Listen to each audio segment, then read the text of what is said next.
Hello guys, नमस्ते, प्रणाम। मैं नीलू मौर्य अपने यूट्यूब चैनल पे आप सभी दर्शकों का स्वागत करती हूँ। और मैं जा रही हूँ एक सुंदर से प्यारा सा चुटकुला नाच गीत गाने। आप लोग वीडियो में फुल वॉच करके देखिएगा, मस्त लगेगा। और फुल वॉच के साथ अपना आशीर्वाद प्यार दुलार जरूर दीजिएगा। राधे राधे, जय माता दी।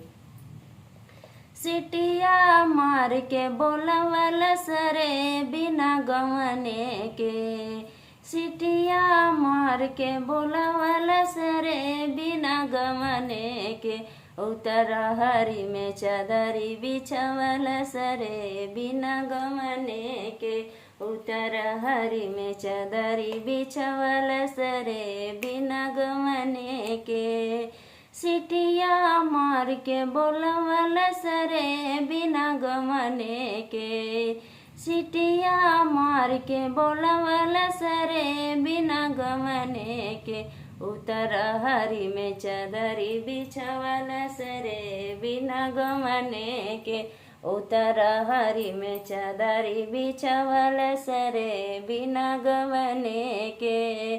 सासु पूछे निये कबतिया रे बिना गवने के, सासु पूछे निये कबतिया रे बिना गवने के, बउअर के कर जनमल होरी लवा हो बिना गवने के, बउअर के कर जनमल होरी लवा हो बिना गवने के, तोहरा जे पुतवा बदमाशवा हो बिना गवने के, तोहरा जे पुत बदमाशवा हो बिना गवने के, सासुओ नहीं का जनमल होरी लवा हो बिना गवने के, सासुओ नहीं का जनमल होरी लवा हो बिना गवने के,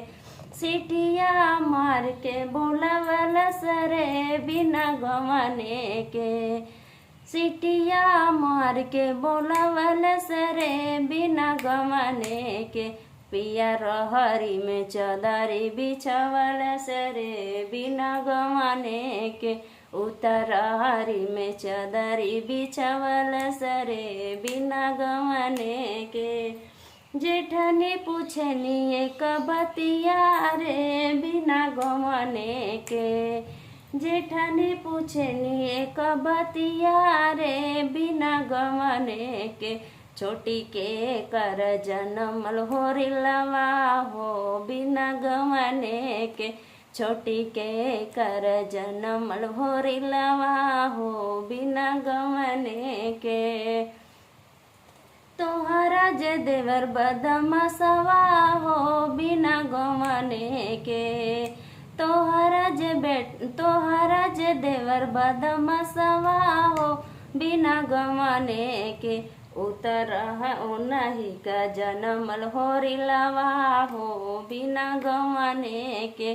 अरे उन्हीं का जनमल होरी लवा हो बिना गवने के, सिटिया मार के बोलवल सरे बिना गवने के, सिटिया मार के बोलवल सरे बिना गवने के, भाभी के कर हरी में चदरी बिछवल सरे बिना गवने के, अरे रहरी में चदरी बिछवल सरे बिना गवने के, ननदी पूछली एक बतिया हो बिना गवने के, ननदी पूछनी एक बतिया हो बिना गवने के, भाभी के कर जनमल भतीजवा हो बिना गवने के, भाभी के कर जनमल होरी लवा हो बिना गवने के, तोहरा जे भैया बदमाशवा हो बिना गवने के, तोहरा जे भैया बदमाशवा हो बिना गवने के, अरे ओ नहीं के जनमल होरी लवा हो बिना गवने के, अरे ओ नहीं के जनमल होरी लवा हो बिना गवने के, सिटिया मार के बोलवल सरे बिना गवने के, सिटिया मार के बोलावला सरे बिना गवने के रहरी में चदरी बिछवल सरे बिना गवने के उतर हरी में चदरी बिछवल रे बिना गवने के।